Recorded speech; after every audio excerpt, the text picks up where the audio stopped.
Dr. Mo. How's it going? Dr. Mo, family medicine doctor with Digital Nomad Physicians. Welcome to those of you who are joining. So yeah, maybe I can introduce myself a little bit to give you guys an idea. By the way, I have to go to the urgent care, see some actual patients for once. So I'm a family medicine doctor. I love practicing medicine. I love the practice of medicine, but kind of from the health insurance world, I got really tired of that, working at Kaiser Permanente, doing a lot of locum stuff, doing a lot of per diem stuff, working in urgent cares, primary care. So I thought, hey, this cash-based thing is really important. Maybe I should dive into that early. And this is probably about 2016 when I started thinking about the cash-based system. And by then I had already actually done quite a lot of telemedicine. 2016, that's way back in the day. And then I got into healthcare consulting, and I actually started selling some online courses for physicians who were interested in those kind of things. So that was good. For the most part, it was really good because I kind of enjoyed this space of like doing something on my own. And I have some notes here for today, and it's going to be very casual. It's going to be very basic, nothing intense. I want to make it casual because we as physicians tend to overthink this process of starting a medical practice online. I think the fear always is, if I don't do it right, something bad's going to happen. That's true with the insurance-based system. And I think the patients who go into the insurance-based system and the doctors who are in the insurance-based system, that's a complicated world, man. That's a heavy, heavy world. But it's not really like that in the rest of the scene. Most of the cash-based doctors really are trying to do something very basic. They care that the patient has a good outcome. And the patients in the cash-based system just want a doctor who listens, who cares. So you don't need much, guys, to succeed in this space. You just got to listen. You don't need to be a great doctor. If you're an endocrinologist, gynecologist, family medicine doctor, if you used to be a hospitalist, orthopedic surgeon, you just got to listen. You just got to care. And that will go a long, long way. Because right now, the people who are exiting the mainstream health insurance world are the people who are just not getting good care, or they don't perceive that they're getting good care. Now, you might think, oh, it's these drug-seeking, difficult patients, all these negative terminology that we've developed in the modern healthcare system that I don't think we used to have back in the day.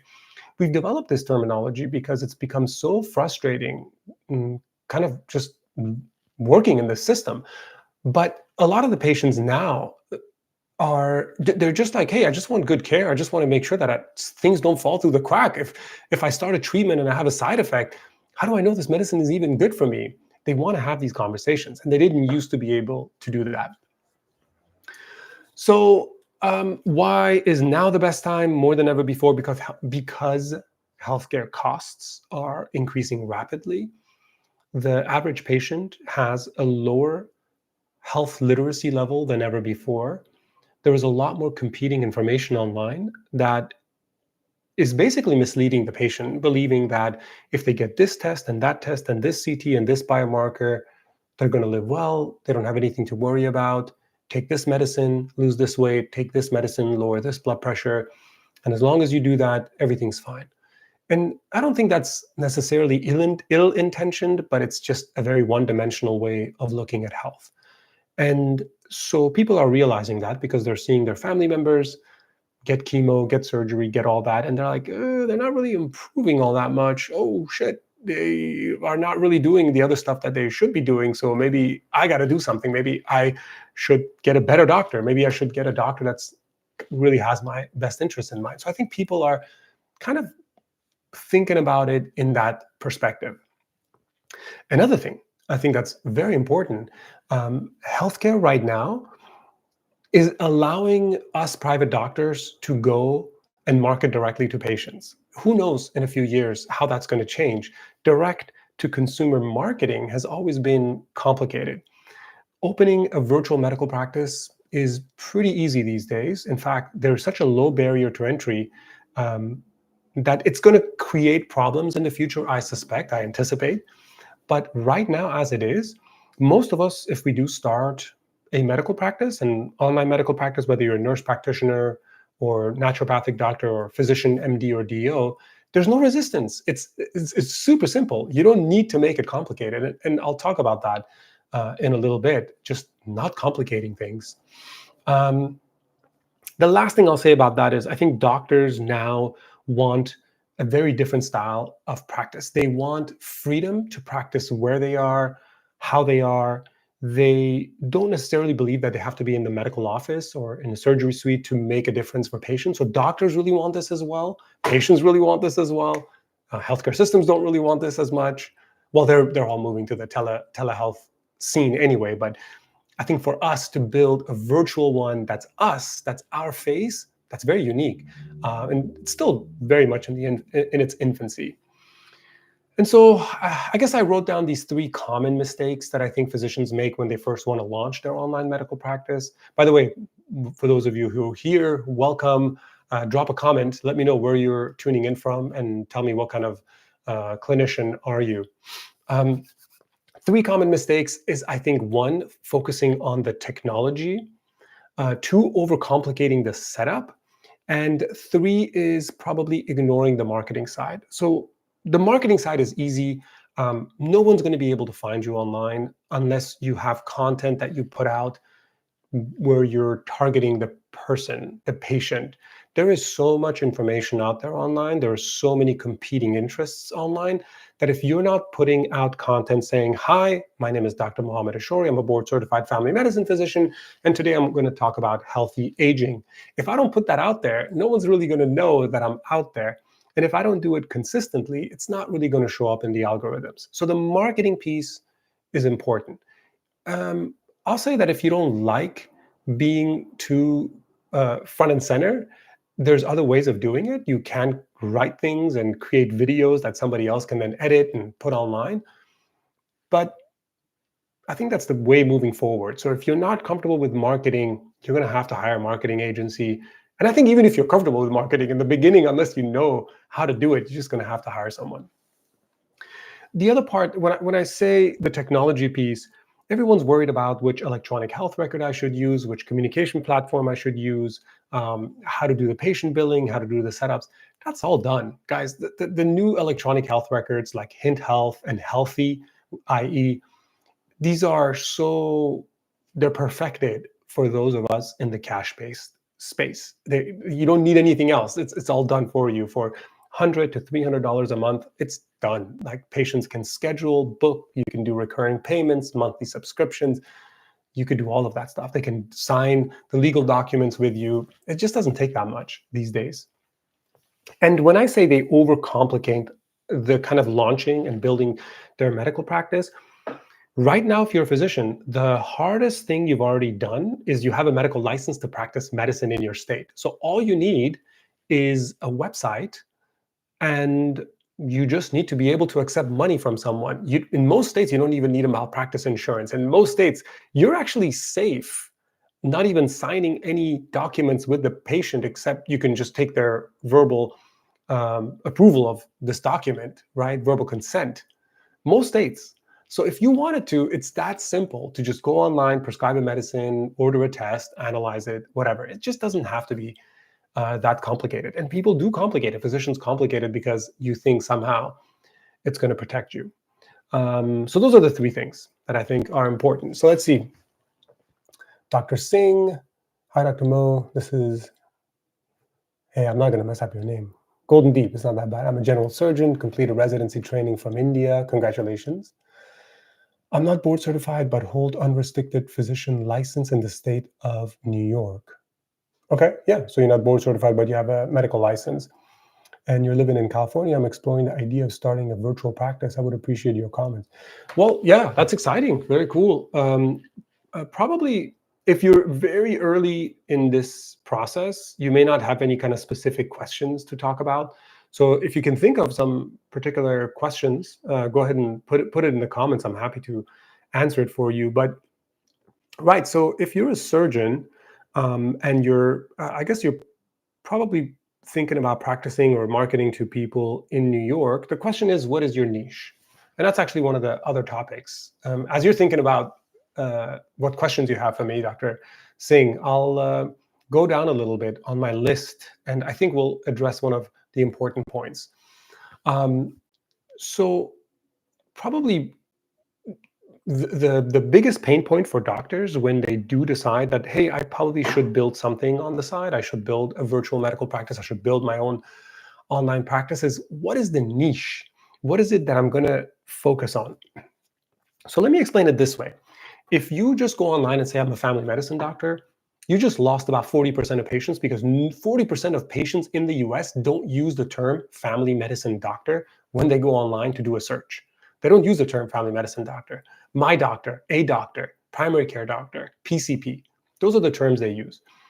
Now, when you create a website, when you create your own brand, in the end, eventually, when it comes to the marketing, which you have to do, you're going to have to use keywords. Right now, the way the system is set up is keywords. I think in the future that's going to change, and keywords are going to become a little bit more fluid. But right now, you have to use a particular keyword. So if I say family medicine doctor, drmashori.com, family medicine doctor, come join me, no one's going to find me, dude, because nobody's looking for the term family medicine doctor. And if they do, I'm going to have to pay $5,000 a month to compete with UCLA, UCSD, Cleveland Clinic, and every other medical system out there. Just got all the medical systems out there. I'm going to have to compete with them. That keyword is going to be so expensive in Google Ads, or it's going to be so competitive on Google and Bing and Yahoo and whatever, Amazon, that my keyword for my content is never going to show up in the search. That's called search engine optimization. I've written a lot about it. I've talked a lot about it. If you don't understand that, you're going to drown in the online space, right? Because the content you create can go viral, yes, but virality is usually very ineffective for most physicians. Unless you're creating a brand just to be an online doctor and sell ads, that's fine. I don't know nothing about that. I have 1,500 followers on YouTube, and I'm making my money, so no complaints. The point is that if you're creating your brand to sell your services, that's going to require you to be niche. And if you're being just a social media doctor, that's a very different business. You need millions and millions of followers. I can have 3,000 followers, and I'm probably going to be swimming in money, because it's just a way for people to find me. And they find me because they do a search. So I have to define my niche. If you're a general surgeon, what services are you going to offer? For example, you might give them second medical opinions. Now, you just finished residency, you haven't had a lot of training in surgical stuff. Well, you probably had a ton of training in residency coming from India, but you may not have had a lot of first level experience in the US. So offering second medical opinions might get messy, but you can do post-op care, you can do pre-op assessments, you can optimize somebody for a certain surgery, you can focus on just oncologic surgery, you can focus on just breast surgery, you can focus on just head and neck surgery, and you can create a niche out of that. Like, which are the surgeries that are overdone in the US? How can you avoid them? What are some alternatives? That could be your niche. And then if you create enough content, people find your stuff and they're like, this Singh guy, man, he knows his shit. Like, I should book a consult with this guy, book a session with this guy. And then all you need is just a booking link, right?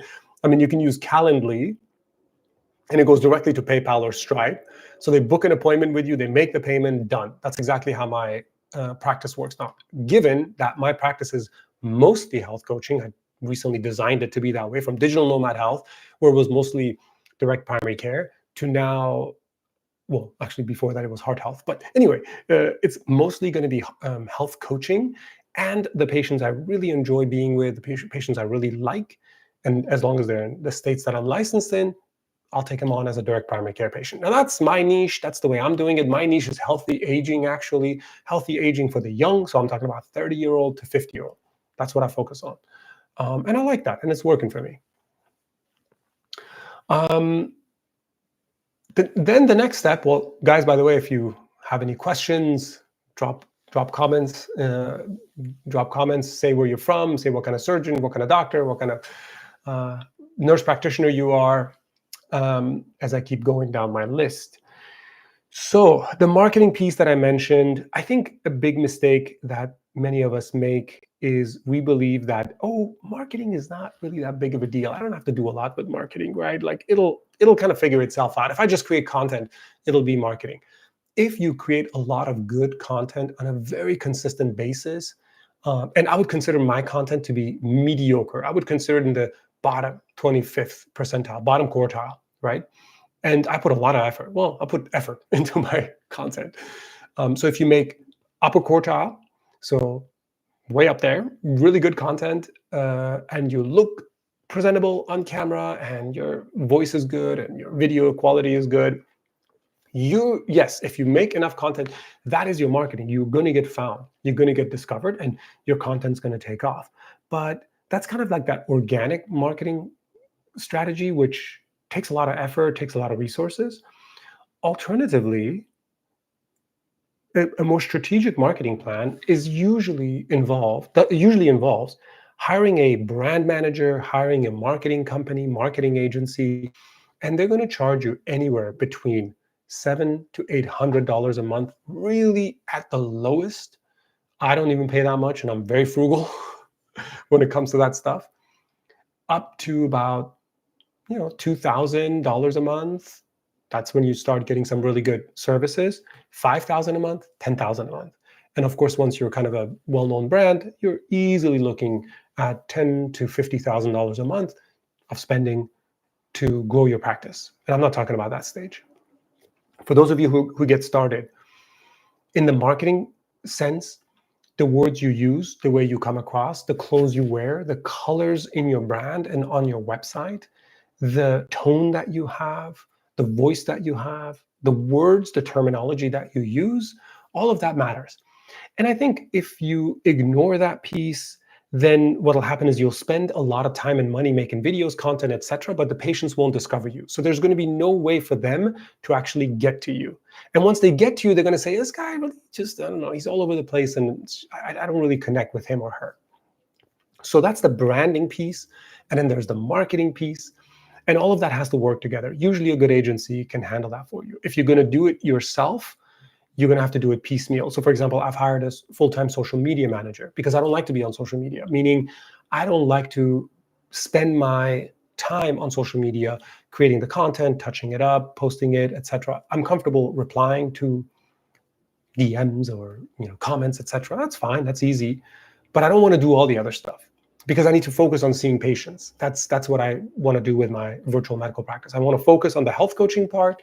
From that pool of health coaching clients, I want to pick the ideal direct primary care patients, whatever you want to call it, membership primary care patients, and then pull those into my practice. That's my business model. That's my niche, right? So for Dr. Singh, who left a comment, I think the niche that you're going to have to go after, you got to decide that. You got to figure that out, right? Because starting the online practice is easy. You can literally go online. You don't need an LLC. You don't need an S Corp.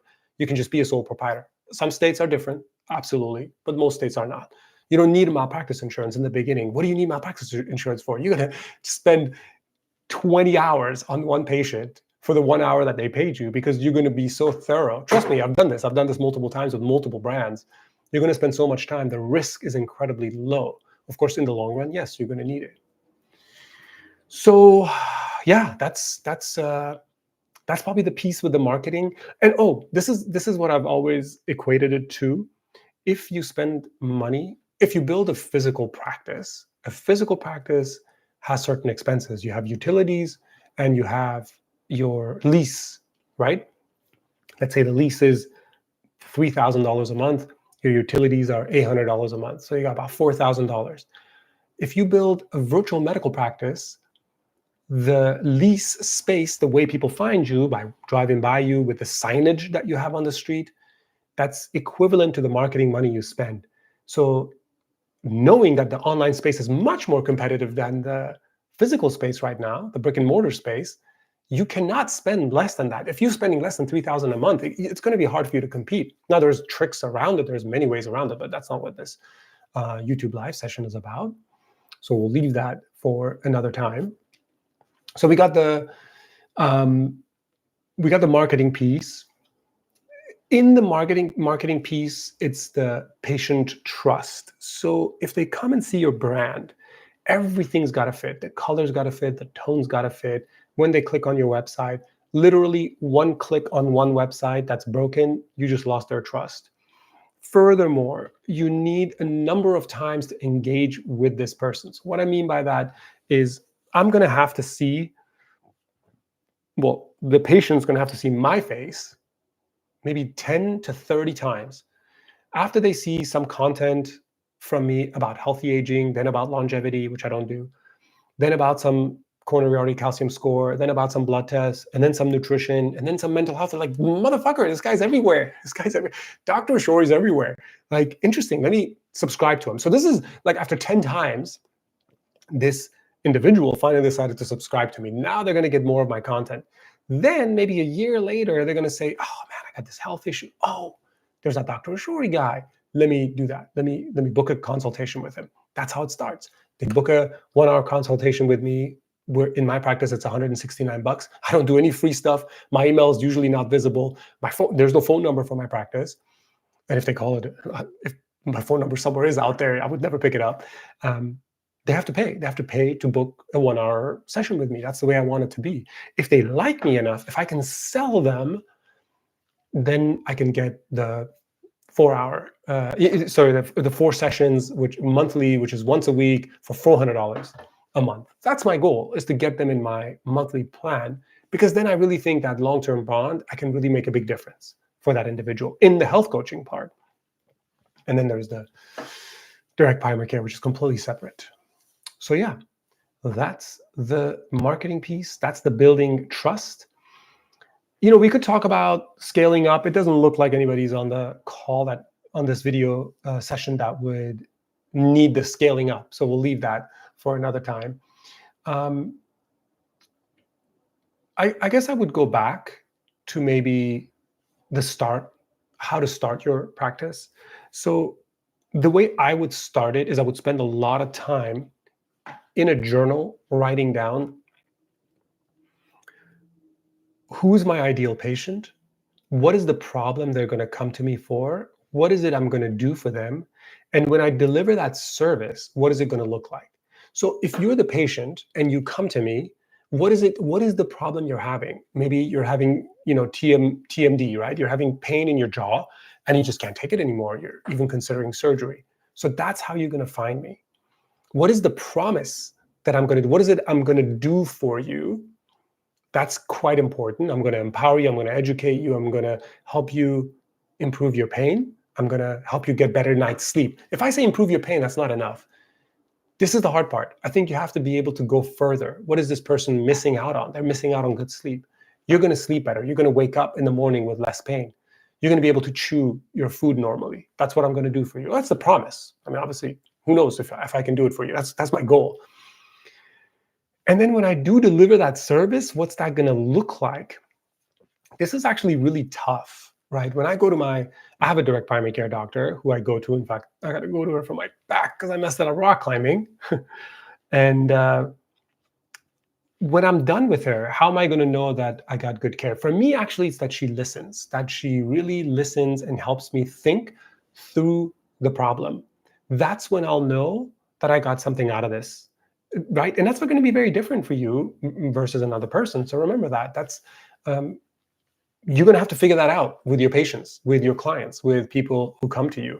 That's going to be the piece that's going to help you connect. So if you're going to launch your practice, sit down, figure out what niche you're going to do, what services you're going to offer. And yes, the pricing is always complicated. The pricing is always difficult. I get it, because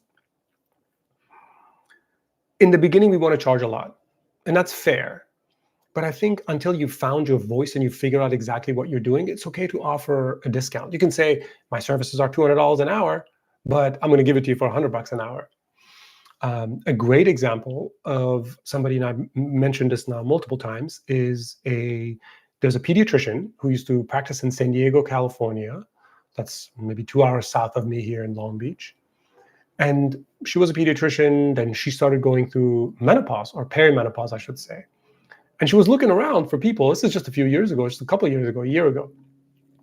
And she couldn't find a single physician who was going to help her with perimenopause and menopause. They weren't willing to give her any medicines. They weren't going to do anything for her. that's quite frustrating when you think about that, right? You know there's services out there, you know there's care out there, but you can't get it. You can't get it. Your health insurance won't cover it. You can't find a doctor who's willing to take the risk to help you improve your symptoms, your pain, your suffering, your hot flashes, your fog, your fatigue, your bone mineral loss, your muscle mass loss, everything. So she said, all right, fuck it. I'm going to go do it on my own. So she took a bunch of courses. She, I think, read all this stuff from Dr. Haver and took the courses and got some certification. And then she opened a clinic in San Diego. That's what my friend tells me. And I checked out the clinic. I mean, I checked out at least the online reviews and everything. It's solid. It is solid. It's called like San Diego Menopause or something like that. And it just seems professional. It's nice. The website is good. The reviews are fantastic. And she charges a healthy amount, I will say.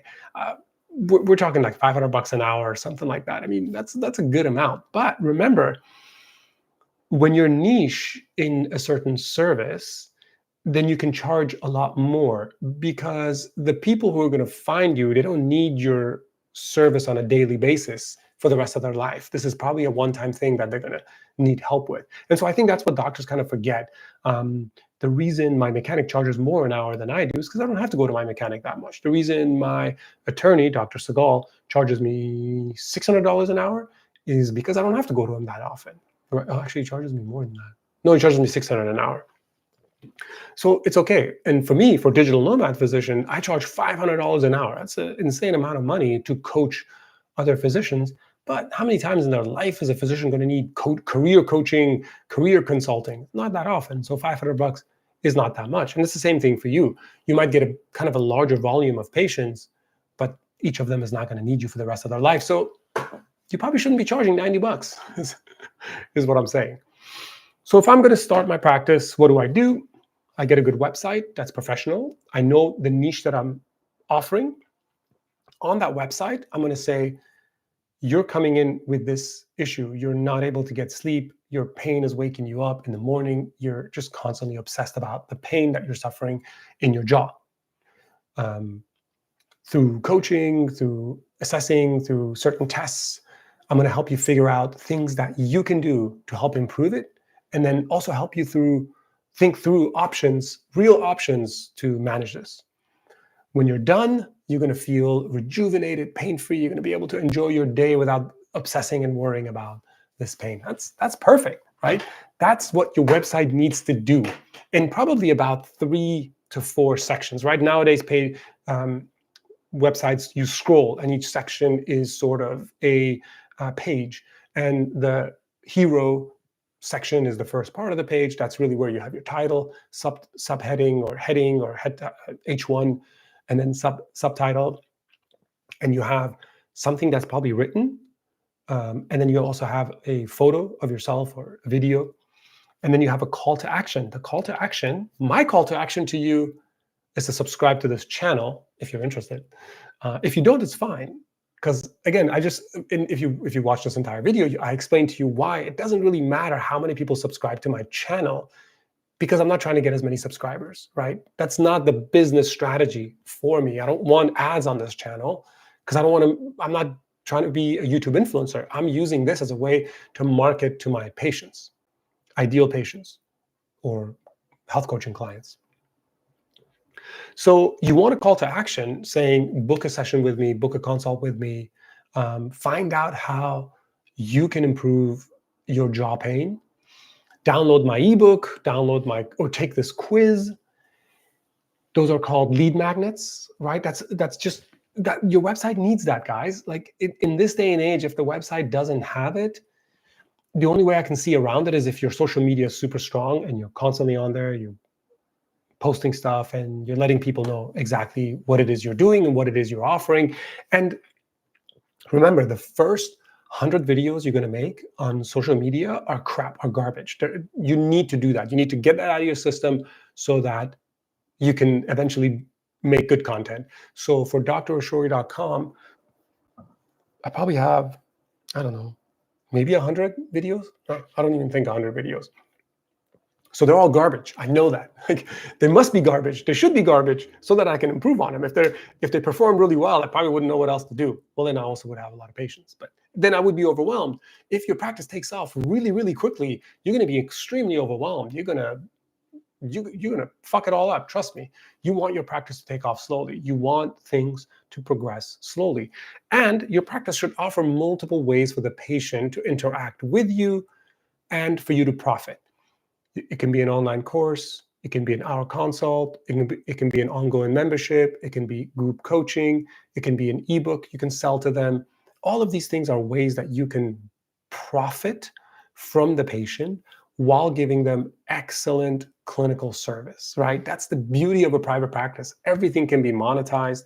And yes, you can be a charlatan and do it improperly, but most of us don't do that. Most physicians don't do that, especially not if you're going to go into private practice. So that's it. That's the YouTube Live. If I had more people, I definitely would have stayed longer, but I think I gave you guys a good idea of how to launch. Like I said, Calendly is an easy way to start. For most of you, if you're comfortable springing the extra money, just get an electronic health record, get Hint Health, hint.com. And because it has everything built in for you guys, there's nothing else you need to do. It connects to the lab. Patients can send you a message in the portal. You can view their labs there. All of that is done for you. Thank you, Dr. Singh. Thank you, thank you. I appreciate your encouragement.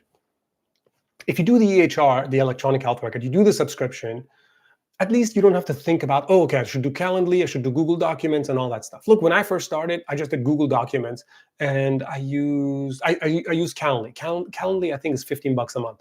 Google Documents was $9 a month, $7 a month when I first started. And that's so that I can sign a business associate agreement, meaning that I can get Google to protect that information, because it's HIPAA, it's health protected information. Now, HIPAA doesn't apply to us because we don't take insurance, but that's a very contentious topic. Most states are going to hold you to standards at least of HIPAA, if not higher. So, of course, you should try to protect health information, unless you're doing health coaching. When you're doing health coaching, you don't need an electronic health record. I don't need to keep documents, right? Everyone's like, hey, which EHR do you use? Well, for my health coaching clients, and nothing. I don't want to keep any documents about them because I'm not their doctor, right? I'm helping them think through. I'm habit coaching them, right? I'm life coaching them. You don't need a license to life coach, not yet. We'll see if that changes. So, guys, if you're interested in my online course to start your own online practice, go to digitalnomadphysician.com/courses. If you're interested in coaching with me, go to digitalnomadphysician.com/consult. Well, those are great resources for you. Also great resources is the podcast, the Digital Nomad Physician podcast. I share a lot of great information on there that I think is very useful. The YouTube videos are fabulous. I really try to put a lot of good stuff in there. Now, my YouTube videos are kind of like blabbery. I talk a lot. And that's the point. I don't want somebody who wants like boom, boom, boom, boom, quick to the point. That's the goal, is to get away from that. Even in my Dr. Ashori brand and my own private practice, the content I create is slow, is peaceful, is relaxing, because guess what? I don't want the patient who's like, your videos are too long. I want 2-minute videos to tell me everything I need to know about healthy aging. No, that just would never happen. It would stress me out. It would stress me out. So remember, the way you create content, the kind of website that you have also drives the kind of patients you're going to get. All right, guys, that's it. I'm off to work. Take care.